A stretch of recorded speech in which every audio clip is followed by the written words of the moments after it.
हाय, मैं सोनाली हूँ। वीडियो शुरू करने से पहले मेरे चैनल सोनाली वॉइस को सब्सक्राइब करें और रेगुलर अपडेट पाने के लिए बगल में दिए गए बेल आइकन को प्रेस करें। मेरा नाम अनामिका है।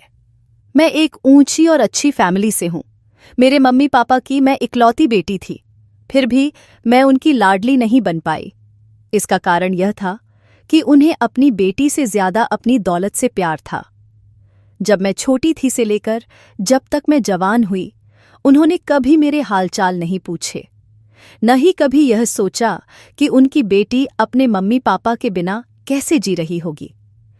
उनका बस एक ही मकसद था कि मुझे इस दुनिया में लाना, और यह काम वो कर चुके थे। मेरी खुशी क्या है, मैं क्या चाहती हूं, यह सब उन्हें न पता था, न ही उन्होंने कभी जानने की कोशिश की। मेरे पापा का बहुत बड़ा बिजनेस था और वो हमेशा अपने काम में व्यस्त रहते थे। मम्मी की बहुत सारी सहेलियां थीं और वो ज्यादातर उनके साथ घूमने फिरने में समय बिताती थीं। मेरे जन्म के 3 महीने बाद ही मुझे एक केयरटेकर के हवाले कर दिया गया था। वो केयरटेकर दिन भर मेरा ख्याल रखती थी, मेरे सारे काम करती थी। लेकिन मुझे तो अपनी माँ की ममता चाहिए थी, जो मुझे कभी नहीं मिली। केयरटेकर दिन भर मेरे साथ रहती, पर रात को अपने घर चली जाती थी। रात में मेरा ध्यान रखने की जिम्मेदारी मम्मी पापा की थी, लेकिन वो मुझसे छुटकारा पाना चाहते थे। इसलिए उन्होंने एक दूसरी केयरटेकर को रात की ड्यूटी के लिए रख लिया। इतनी छोटी बच्ची थी मैं, जिसे अपनी माँ की गोद और प्यार की जरूरत थी, पर मैं केयरटेकर के हाथों में पल रही थी। तो भला ऐसी बच्ची अपने मम्मी पापा की लाडली कैसे बन सकती थी? उसे अपने मम्मी पापा से प्यार कैसे हो सकता था? यही वजह थी कि जब मैं धीरे धीरे समझदार होने लगी, तब मुझे पता चला कि ये मेरे मम्मी पापा हैं। पापा तो न जाने कितने कितने दिन बिजनेस टूर पर रहते थे। मम्मी थकी हारी घर आती और अपने कमरे में चली जाती थीं। मेरे सारे काम नौकरों के जिम्मे थे। मेरे मम्मी पापा को मेरे किसी काम से कोई लेना देना नहीं था। मेरी पढ़ाई, खाना पीना और हर छोटा बड़ा काम सब नौकर और केयरटेकर देखते थे। इसी तरह देखते देखते मैं 10 साल की हो गई। उस वक्त मैं तीसरी कक्षा में पढ़ती थी।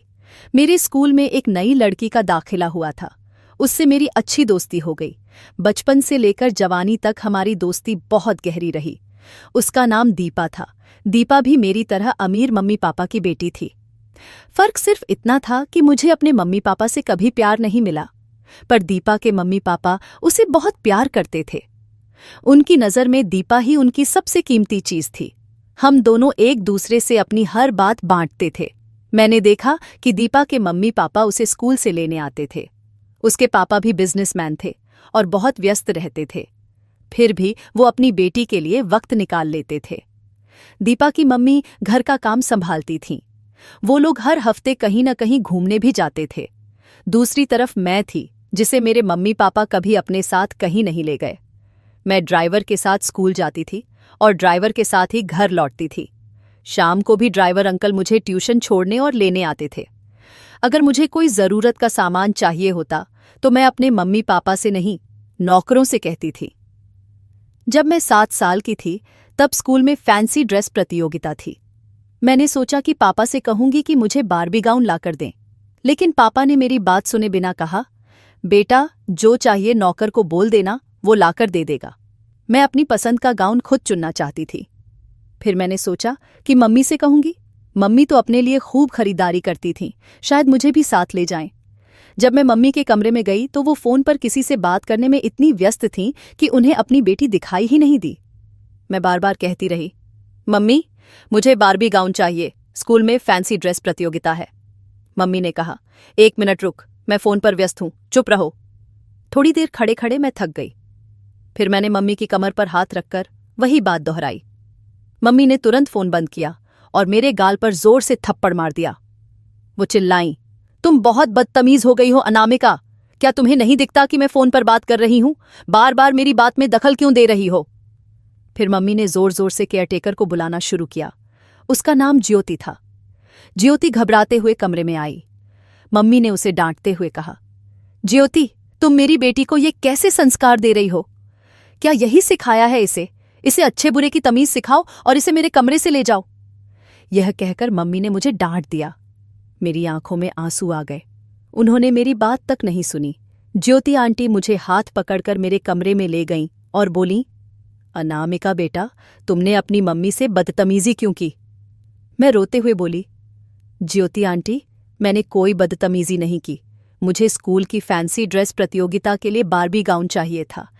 मैं अपने मम्मी पापा के साथ उसे खरीदना चाहती थी, पर किसी ने मेरी बात नहीं सुनी। ज्योति आंटी ने कहा, तुम चिंता मत करो, अगर तुम मुझे पहले बता देती तो शायद आज तुम्हें मम्मी से थप्पड़ न पड़ता। मैं रोते हुए बोली, ज्योति आंटी, मेरे मम्मी पापा बिल्कुल अच्छे नहीं हैं। मुझे ऐसे मम्मी पापा नहीं चाहिए जो मेरी खुशियों का ख्याल न रखें। ज्योति आंटी ने मुझे चुप कराया और कहा, तुम मेरे साथ बाजार चलो, मैं तुम्हें तुम्हारी पसंद का सामान दिलवाती हूँ। मैं ज्योति आंटी के साथ गई और एक बहुत प्यारा बारबी गाउन लेकर आई। लेकिन उस फैंसी ड्रेस प्रतियोगिता में बच्चों के मम्मी पापा का होना जरूरी था। मैं चाहती थी कि मेरे मम्मी पापा मेरा टैलेंट देखें। हमारी क्लास टीचर ने एक छोटी सी नाटिका भी तैयार करवाई थी, जिसे मम्मी पापा को दिखाने के लिए उनके आने का इंतजाम था। इस की क्या सहा, लगभग सभी बच्चों के मम्मी पापा आए, पर मेरे घर से कोई नहीं आया। मुझे अच्छी एक्टिंग के लिए पुरस्कार भी मिला था, पर मेरा मन बहुत उदास हो गया। मेरे लिए घर में 2 केयरटेकर थीं। ज्योति आंटी, जो बचपन से मेरे साथ थीं और दिन भर मेरा ख्याल रखती थीं। दूसरी थीं प्रिया आंटी, जो रात को मेरे साथ रहती थीं, पर प्रिया आंटी सोफे पर सोती थीं। रात को मुझे कमरे में बहुत डर लगता था।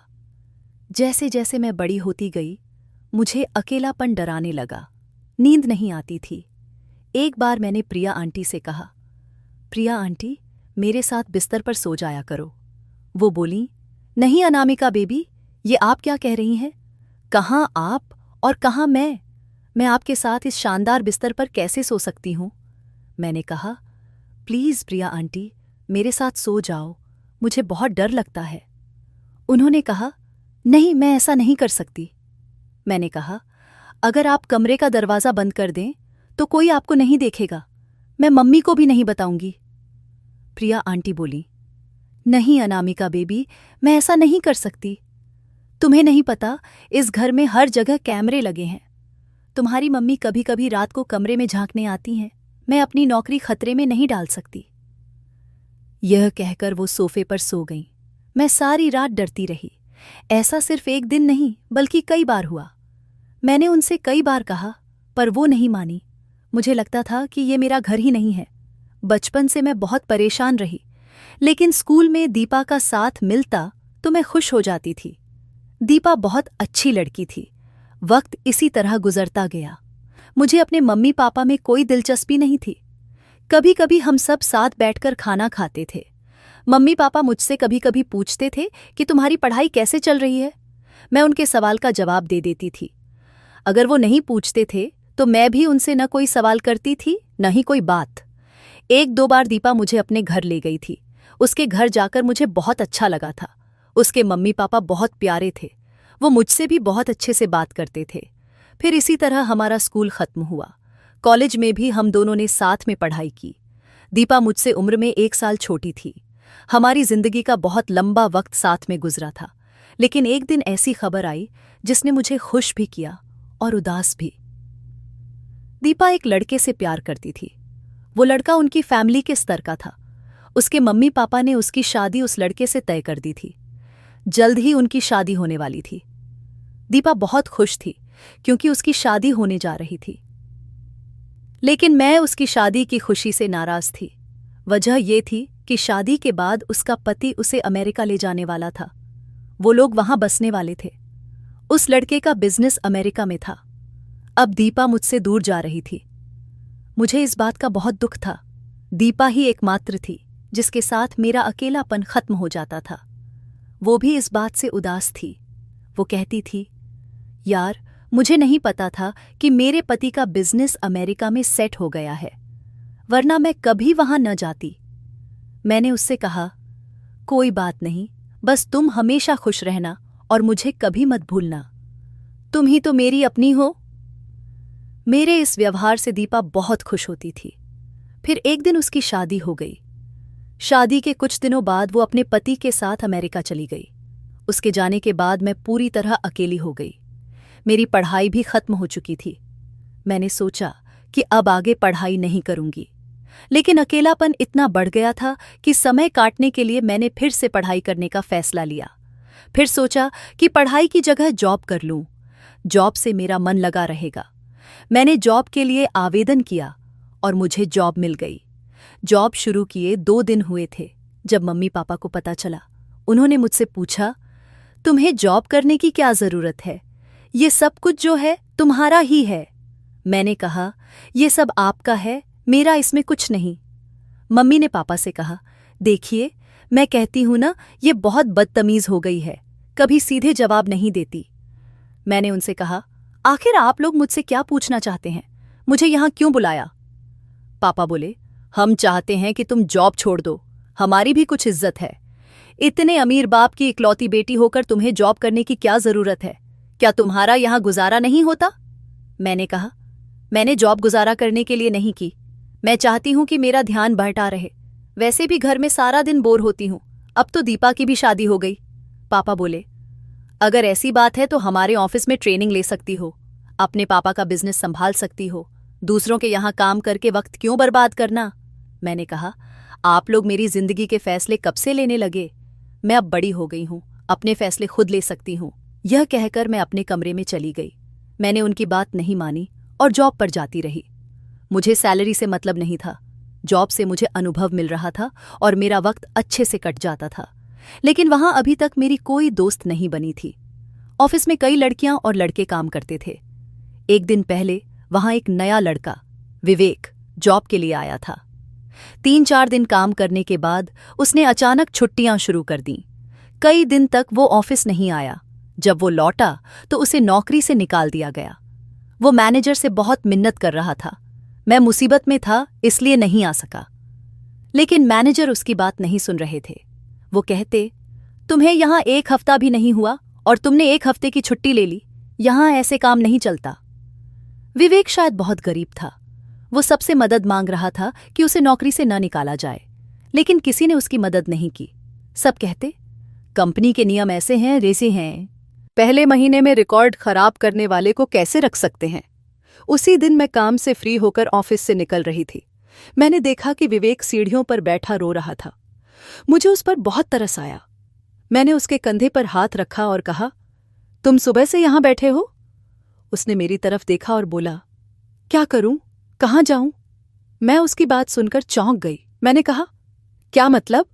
घर जाओ, तुम्हें नौकरी से निकाल दिया है, कहीं और नौकरी ढूंढो। वो बोला, हां ढूंढ लूंगा, लेकिन मेरे भाग्य में न जाने क्या लिखा है। बड़ी मुश्किल से ये नौकरी मिली थी, वो भी चली गई। उसने बताया कि वो लंबे समय से नौकरी ढूंढ रहा था। यहां 2-3 दिन काम किया ही था कि उसके पापा की तबीयत खराब हो गई। वो उन्हें हॉस्पिटल ले गया था।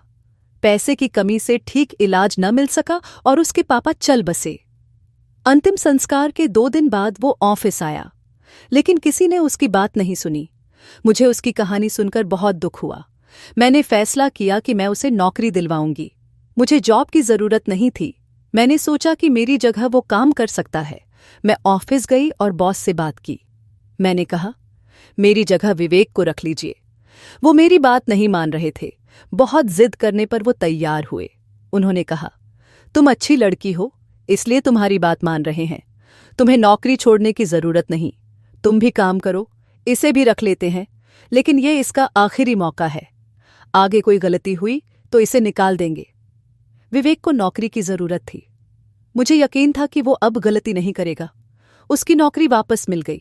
वो बहुत खुश हुआ और मेरा शुक्रिया अदा करता रहा। अब हम दोनों मन लगाकर काम करने लगे। धीरे धीरे हम दोस्त बन गए। दीपा के बाद विवेक मेरा पहला दोस्त था। वो ऑफिस में मुझसे ही बात करता था। मैंने देखा कि वो अच्छा इंसान था। मैंने उसकी मदद की थी, इसलिए वो भी मेरी मदद करता था। धीरे धीरे हम एक दूसरे को पसंद करने लगे। मुझे वो अच्छा लगने लगा। प्यार की शुरुआत मेरी तरफ से हुई। विवेक के साथ के बाद मैं उसे खोना नहीं चाहती थी। मुझे डर था कि दीपा की तरह वो भी मुझसे दूर न चला जाए, इसलिए मैंने उसे अपने प्यार का इजहार कर दिया। पहले वो तैयार नहीं हुआ, लेकिन मेरे बार बार कहने पर उसने हाँ कर दी। हमारा रिश्ता शुरू हुए लगभग 1 साल हो गया था। वो बहुत अच्छा इंसान था। मेरे साथ हमदर्द की तरह रहता था। मुझे फिर से लगा कि मेरा अकेलापन खत्म हो गया। ऑफिस में मैं विवेक के साथ बातें करते हुए काम करती, घर आकर फोन पर उससे बातें करती। वो गरीब था, उसके मम्मी पापा इस दुनिया में नहीं थे। कुछ दिन पहले ही उसके पापा गुजर गए थे। वो पूरी तरह अकेला था। मैं अपनी सैलरी उसे दे देती थी। मुझे उसकी जरूरत नहीं थी, पर उसे थी। वो मना करता था, लेकिन मैं उसकी मदद के लिए बेचैन रहती थी। मैं चाहती थी कि उसके साथ कुछ अच्छा हो। जब भी विवेक को किसी की मदद की जरूरत होती, मैं सबसे पहले उसकी मदद के लिए तैयार रहती थी। विवेक बहुत आत्मसम्मानी इंसान था। उसे मेरी मदद की जरूरत नहीं थी, लेकिन मैं उसकी खुशी के लिए कुछ भी कर सकती थी। मुझे जॉब करते हुए काफी समय हो गया था, इसलिए मैंने सोचा कि अब जॉब छोड़ दूं। दूसरी तरफ विवेक उसी कंपनी में काम कर रहा था। अब कंपनी के बॉस उसके काम से बहुत खुश थे। मैं चाहती थी कि अब मैं विवेक से शादी कर लूं। मेरी शादी की उम्र हो रही थी। मेरे मम्मी पापा के पास मेरे लिए रिश्ते आने लगे थे। मैं बहुत खूबसूरत थी, लेकिन उन्हें अभी तक मेरे लिए कोई अच्छा रिश्ता नहीं मिला था। इससे पहले कि वो मेरा रिश्ता कहीं और तय करें, मैंने फैसला किया कि उन्हें विवेक और मेरे बारे में सब बता दूं। सबसे पहले मैंने विवेक से इस बारे में बात की। उसे अपनी फैमिली के बारे में बताया और कहा, प्लीज तुम मेरे घर रिश्ता लेकर आ जाओ। विवेक बोला, अनामिका, मैं इतनी जल्दी ये सब कैसे कर सकता हूं? तुम जानती हो कि मेरे पास तुम्हें प्यार देने के अलावा कुछ नहीं है। मैंने कहा, मेरे लिए तुम्हारा प्यार और साथ ही काफी है। मुझे वैसी जिंदगी मत दो जैसी मैं यहां मायके में जी रही हूं। मैं उस जिंदगी से खुश नहीं हूं। मैं तुम्हारे साथ खुश हूं। प्लीज मेरे लिए मेरे घर आ जाओ। विवेक बोला, तो पहले तुम अपने मम्मी पापा से मेरे बारे में बात कर लो। अगर वो मुझे आने की इजाजत दें तो मैं आ जाऊंगा। उसकी बात सुनकर मैं निश्चिंत हो गई। फिर मैंने बड़ी हिम्मत करके मम्मी पापा से बात की। विवेक ने पहले ही कह दिया था, मेरी फैमिली और काम के बारे में उन्हें सब बता देना, ताकि मेरे सामने वो इस बारे में कुछ न कहें। मैंने उसे भरोसा दिलाया और कहा, तुम अच्छे कपड़े पहनकर मेरे घर आ जाना, ताकि मम्मी पापा पर तुम्हारा अच्छा असर पड़े। और प्लीज टाइम से आ जाना। मेरे मम्मी पापा समय के बहुत पक्के हैं। विवेक ने मुझे घूरते हुए देखा और बोला, तुम मुझे अच्छे से जानती हो अनामिका, मैं भी समय का पक्का हूं। मैंने कहा, अच्छा बाबा, ठीक है, नाराज मत हो। पापा ने सोमवार को शाम 4 बजे तुम्हें घर बुलाया है। तुम 4 बजे से 5 मिनट पहले पहुंच जाना। विवेक ने वादा किया कि वो जरूर आएगा और मेरे मम्मी पापा से हमारे रिश्ते की बात करेगा। मैं जानती थी कि हमारे रिश्ते की बात सुनकर मम्मी पापा हमारी शादी करवा देंगे। जब मैंने उन्हें विवेक के बारे में बताया था, तो वो हैरान नहीं हुए। उन्होंने कहा, अगर हमें लड़का पसंद आया तो हम तुम्हारी शादी उससे कर देंगे। जहां हमारी बेटी की खुशी है, वहीं हमारी खुशी है। उनकी ये बात सुनकर मुझे बहुत राहत हुई। मुझे उनसे ऐसी उम्मीद नहीं थी। ऐसा लगा जैसे उन्होंने पहली बार मुझे जिंदगी भर की खुशी दे दी। आखिरकार वो दिन आ गया जब विवेक मेरे घर आया। वो मेरे लिए एक बड़ा चॉकलेट बॉक्स लाया था, क्योंकि उसे पता था कि मुझे चॉकलेट बहुत पसंद है। मैंने चॉकलेट चखी और उसकी तारीफ की, क्योंकि वो सचमुच बहुत स्वादिष्ट थी। जब विवेक घर के अंदर आया तो उसने हैरानी से मेरी तरफ देखा। मैं समझ गई कि वो क्या पूछना चाहता है। उसके सवाल से पहले ही मैंने कहा, सॉरी विवेक, पापा किसी जरूरी काम में उलझ गए हैं। मम्मी को उनके दोस्तों का जरूरी कॉल आ गया था। वो थोड़ी देर के लिए बाहर गई हैं, वरना मम्मी तो कब से तुम्हारा इंतजार कर रही थी। अपनी शर्मिंदगी छिपाने के लिए मैं बार बार सॉरी बोल रही थी। मैंने कहा, तुम थोड़ी देर बैठ जाओ, पापा अपने कमरे से अभी आते होंगे। उन्हें एक जरूरी प्रोजेक्ट कंपनी को देना है, जो आज ही पूरा करना है। विवेक बोला, तुम मुझे पापा से मिलवा दो, शायद मैं उनकी कुछ मदद कर सकूं। मैं उसे पापा के कमरे में ले गई। पापा विवेक को देखकर उठे नहीं, बस उसे देखकर फिर अपने काम में लग गए। वो बोले, मैं कुछ जरूरी काम कर रहा हूं, इसमें थोड़ी परेशानी आ रही है। विवेक बोला, सर आप मुझे बता दीजिए क्या परेशानी है, शायद मैं मदद कर सकूं। पापा ने कहा, बताने का वक्त नहीं है, अगर चाहो तो सामने बैठकर देख सकते हो, जो समझ आए समझ लो। विवेक सामने बैठ गया। पापा अपने काम में व्यस्त रहे। एक जगह वो परेशान हो गए और कुर्सी पर पीछे झुककर बोले, बस यहां मैं अटक जाता हूं। तभी विवेक उनके पास गया और बोला, सर ये काम ऐसे होगा। उसने समझाया कि क्या करना है। पापा ने वैसा किया तो उनका काम हल होने लगा। पापा ने आत्मविश्वास से विवेक की तारीफ की। हमें तुम जैसे हीरे की तलाश थी, तुम बहुत अच्छे इंसान हो। विवेक बोला, सर, अगर कोई और काम हो जो आपसे न हो रहा हो तो मैं उसे ठीक कर दूंगा। पापा ने कई प्रोजेक्ट लैपटॉप पर उसके सामने खोल दिए। विवेक ने सारे प्रोजेक्ट पूरे कर दिए। पापा उसकी बहुत तारीफ करने लगे। वो विवेक से बहुत प्रभावित हुए और खुश भी थे। मैं समझ गई कि पापा की तरफ से विवेक को हाँ मिलेगी। पापा ने पूछा, तुम क्या करते हो?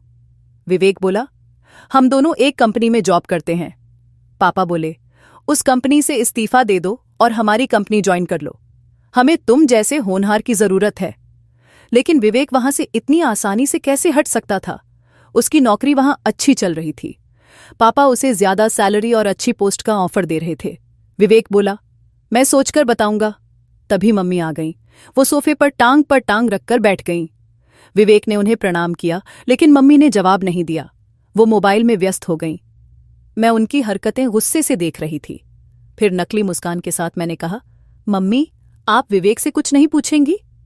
मम्मी ने मोबाइल नीचे रखा और बोली, हाँ, तुम हो विवेक, जिसे हमारी बेटी ने पसंद किया। चेहरा मोहरा तो अच्छा है, लेकिन क्या तुम अच्छे घर से हो या बिल्कुल गरीब परिवार से? मम्मी की बात से विवेक शर्मिंदा हो गया। उसकी आंखों में गुस्सा दिखा, पर वो चुप रहा। मैंने कहा, मम्मी, मैंने आपको विवेक के बारे में पहले ही बता दिया था। मेरा मूड खराब हो गया। पापा बोले, ठीक है, मूड खराब मत करो। मम्मी बेफिक्र होकर चाय पीती रहीं। पापा मोबाइल पर बात करते हुए चले गए। मुझे उनके व्यवहार पर गुस्सा आया। मम्मी बोली, मैं कमरे में आराम करने जा रही हूं, मुझे डिस्टर्ब मत करना। मैंने कहा, हम तो आपको डिस्टर्ब नहीं करेंगे, लेकिन आपकी दोस्त का कॉल आ सकता है। मम्मी मुझे घूरते हुए कमरे में चली गईं। थोड़ी देर बाद पापा आए और विवेक से बोले, तो तुम हमारी कंपनी कब ज्वाइन कर रहे हो? मैंने मैनेजर से बात कर ली है, अगले हफ्ते से ज्वाइन कर सकते हो, बल्कि कल से ही शुरू कर दो, मुझे अच्छा लगेगा। पापा ने उसे बधाई दी। मैं कंफ्यूज हो गई कि विवेक को रिश्ते के लिए बुलाया गया है या नौकरी के लिए। पापा चले गए। विवेक बोला, अनामिका, ये क्या हो रहा है? तुम्हारे मम्मी पापा ने हमारे रिश्ते की बात ही नहीं की। मैंने कहा, तुम जाओ, मैं उनसे बात करूंगी। जब मैं उनके कमरे में गई तो नौकरानी ने कहा, साहब और मालकिन आराम कर रहे हैं, उन्होंने डिस्टर्ब न करने को कहा है। मैं अपने कमरे में लौट आई। कई दिन गुजर गए, लेकिन मम्मी पापा हमारे रिश्ते की बात नहीं करना चाहते थे। वो इसे नजरअंदाज कर रहे थे। मुझे गुस्सा आने लगा। पापा ने जबरदस्ती विवेक को अपनी कंपनी में रख लिया। विवेक को पुरानी कंपनी छोड़नी पड़ी। उसने सोचा कि पापा की कंपनी में काम करेगा तो शायद वो मुझे उससे शादी के लिए मान ले, लेकिन ऐसा नहीं हुआ। पापा को सिर्फ अपने काम की फिक्र थी। विवेक ने उनके बिजनेस को बहुत आगे बढ़ाया। उसे अच्छी सैलरी, फ्लैट और गाड़ी दी गई, लेकिन जो हम दोनों चाहते थे वो अभी तक नहीं हुआ। मेरे मम्मी पापा विवेक की मदद करते थे ताकि वो उनकी कंपनी न छोड़े। उन्हें विवेक से बहुत फायदा हो रहा था। जब भी हमारे रिश्ते की बात होती, मम्मी पापा उसे टाल देते थे। ये सब देखकर एक दिन मुझे समझ आ गया कि वो विवेक से मेरी शादी नहीं करना चाहते। उन्होंने उसे अपनी कंपनी में नौकरी देकर बस अपने काबू में कर लिया था। काफी समय ऐसे ही गुजर गया। फिर एक दिन मुझे ऐसी खबर मिली जिसने मेरे होश उड़ा दिए। पापा ने मेरा रिश्ता अपने दोस्त के बेटे से तय कर दिया था। मुझे ये बात तब पता चली जब घर की एक नौकरानी ने मुझे बताया। मुझे बहुत गुस्सा आया। इसका मतलब साफ था कि वो विवेक का इस्तेमाल कर रहे थे। मुझसे ये बर्दाश्त नहीं हुआ। इससे पहले कि वो समझ पाते कि मैं उनका प्लान समझ चुकी हूं, मैंने विवेक से शादी करने का फैसला कर लिया। उनका इरादा था कि वो विवेक को भरोसे में रखकर मेरी शादी अपने दोस्त के बेटे से करवा दें। उनके लिए विवेक उनके स्तर का नहीं था। वो न अमीर था, न ही उसका कोई बड़ा खानदान था। ऐसे लड़के से शादी करवाने से उनकी इज्जत खराब होती। मैंने विवेक को फोन करके सब बता दिया। मैंने कहा, मैं तुमसे कोर्ट मैरिज करने को तैयार हूं, प्लीज मुझसे शादी कर लो, वरना मम्मी पापा मेरी शादी कहीं और करवा देंगे। उनकी चालाकी से मुझे बहुत गुस्सा था। मैं घर छोड़कर विवेक के साथ कोर्ट गई और हमने कोर्ट मैरिज कर ली। शादी के बाद मैंने मम्मी पापा को फोन करके सब बता दिया। मेरी बात सुनकर उन्हें जोरदार झटका लगा। उन्होंने विवेक से बदला लेने के लिए उससे सब छीन लिया। नौकरी, फ्लैट, गाड़ी, सब कुछ। पापा को लगता था कि वो हमें परेशान करेंगे और उनका बदला पूरा हो जाएगा। विवेक मुझे अपने पुराने घर ले आया। घर छोटा था, लेकिन मुझे कोई शिकायत नहीं थी। मैं उसके साथ खुश थी। पर अब परेशानी ये थी कि विवेक की नौकरी चली गई थी। जहां वो पहले काम करता था, वहां भी वापस नहीं जा सकता था, क्योंकि पापा ने उसे नौकरी छोड़ने पर मजबूर किया था। उसे पता था कि वहां बॉस दूसरा मौका नहीं देंगे। विवेक बहुत परेशान था। जैसे तैसे हमारा गुजारा चल रहा था। मम्मी पापा ने हमारी जिंदगी मुश्किल कर दी। उन्होंने अपनी कंपनी के लोगों से कह दिया कि अगर विवेक वहां आए तो उसे धक्के मारकर निकाल देना। वो कहते थे कि विवेक ने उनकी बेटी से धोखे से शादी की, लेकिन सच क्या था ये हम जानते थे। उन्होंने विवेक को बदनाम करने की कोशिश की। विवेक इससे तंग आ गया, पर मैंने उसका साथ नहीं छोड़ा। हम उस शहर को छोड़कर दूसरे शहर चले गए। यहां विवेक ने नौकरी के लिए आवेदन किया और उसे नौकरी मिल गई। मैंने कहा, मैं भी तुम्हारे साथ नौकरी करूंगी, लेकिन उसने मना कर दिया। वो बोला, पहले तुम अपने पिता की बेटी थीं, अब मेरी पत्नी हो। न मजबूरी में न अच्छे हालात में मैं तुम्हें नौकरी नहीं करने दूंगा, बस मेरे साथ रहो। जहां वो काम करता था वहां उसकी सैलरी बहुत कम थी। उसे लगता था कि मैं, एक अमीर बाप की बेटी, उसके छोटे घर में मुश्किल से गुजारा करूंगी, लेकिन ऐसा नहीं था। मैं उसके साथ इन हालात में भी खुश थी। वो मेरी बहुत इज्जत करता था, मेरा ख्याल रखता था। मेरे लिए यही बहुत था। कई साल ऐसे ही गुजर गए, लेकिन शादी के कुछ साल बाद कुछ ऐसा हुआ जिससे मुझे शक हुआ। जब विवेक काम पर जाता, मैं उसे दरवाजे से देखती थी। जब तक वो नजरों से ओझल न हो जाता, मैं दरवाजा बंद नहीं करती थी। मैंने देखा कि वो हर रोज एक बूढ़े आदमी को पैसे देता था। वही बूढ़ा हमारे घर खाना मांगने आता था। उसका हाल बहुत खराब था, बदबू आती थी। मैं उसे खाना देकर दूर हट जाती थी, लेकिन विवेक उससे काफी देर बात करता था, फिर काम पर जाता था, दे जाता था। उस बूढ़े की नज़र हमेशा हमारे घर पर रहती थी। एक दो बार मैंने देखा कि जब मैं बाहर निकलती वो मुझे गौर से देखता था। हमारी शादी को 4 साल हो गए थे। पहले कभी ऐसा नहीं हुआ था, लेकिन पिछले 6 महीनों में कुछ अजीब लग रहा था। मैं विवेक से पूछती, तुम इस बूढ़े से क्या बात करते हो, ये कौन है? लेकिन वो कुछ नहीं बताता था। एक दिन मैं बाजार से आई तो देखा कि विवेक ने मेरे बनाए सारे खाने को उस भिखारी को दे दिया। मुझे गुस्सा आया। अब वो ऐसा हर 2-3 दिन में करने लगा था। हम उसे पैसे भी देते थे, मैं कभी कभी खाना भी देती थी, लेकिन अब विवेक हद कर रहा था। हमारे खाने से पहले वो उसे सब दे देता था। मुझे ये बिल्कुल पसंद नहीं था। मैं सोचती थी कि क्या ये उसका रिश्तेदार है, पर विवेक का तो कोई रिश्तेदार नहीं था। मैंने विरोध किया, लेकिन उसने कोई जवाब नहीं दिया। मुझे पता लगाना था कि ये बूढ़ा कौन है। मैंने सोचा कि एक दिन इनकी बातें सुनूंगी। वो घर से दूर खड़े होते थे, इसलिए उनकी आवाज मुझे सुनाई नहीं देती थी। एक दिन मैंने साड़ी पहनी, पल्लू से चेहरा ढका और उनके पास जाकर खड़ी हो गई। उनकी बातें सुनकर मेरे होश उड़ गए। वो बूढ़ा कोई और नहीं, मेरे पापा थे। मैं समझ नहीं पाई कि वो भिखारी कैसे बन गए। मैं वहीं खड़ी थी जब विवेक ने कहा, सर, मुझे लगता है कि मेरी पत्नी को शक हो गया है कि आप भिखारी नहीं, उसके पिता हैं। अब आपको यहां ज्यादा नहीं आना चाहिए, मैं आपकी मदद करूंगा। उस बूढ़े ने कहा, बेटा, मैं अपनी बेटी को बार बार देखना चाहता हूं, उससे माफी मांगना चाहता हूं। विवेक बोला, वो बहुत गुस्से में है, आपको आसानी से माफ नहीं करेगी, वो आपका चेहरा भी नहीं देखना चाहती। ये सुनकर मेरी आंखों में आंसू आ गए। उस दिन मुझे एहसास हुआ कि तकदीर इंसान को कहां से कहां ले आती है। जो पापा अपनी दौलत पर घमंड करते थे, आज उसी दौलत के लिए सड़कों पर भटक रहे थे। मैं उनके बीच आकर खड़ी हो गई और पल्लू हटा दिया। दोनों ने मुझे देखा और बोले, तुम यहां? मैंने कहा, हाँ, मैं सब सुन चुकी हूं। मैंने पापा से पूछा, पापा, आपने ये क्या हाल बना लिया, ये सब कैसे हुआ? उन्हें इस हाल में देखकर मेरा सारा गुस्सा खत्म हो गया। मैं उनके गले लगकर रोने लगी। पापा ने बताया, तुम्हारे जाने के 1 साल तक हम अपने काम में व्यस्त रहे, हमें तुम्हारी कमी नहीं खली, लेकिन एक दिन ऐसा हुआ कि हमारी सारी दौलत छिन गई।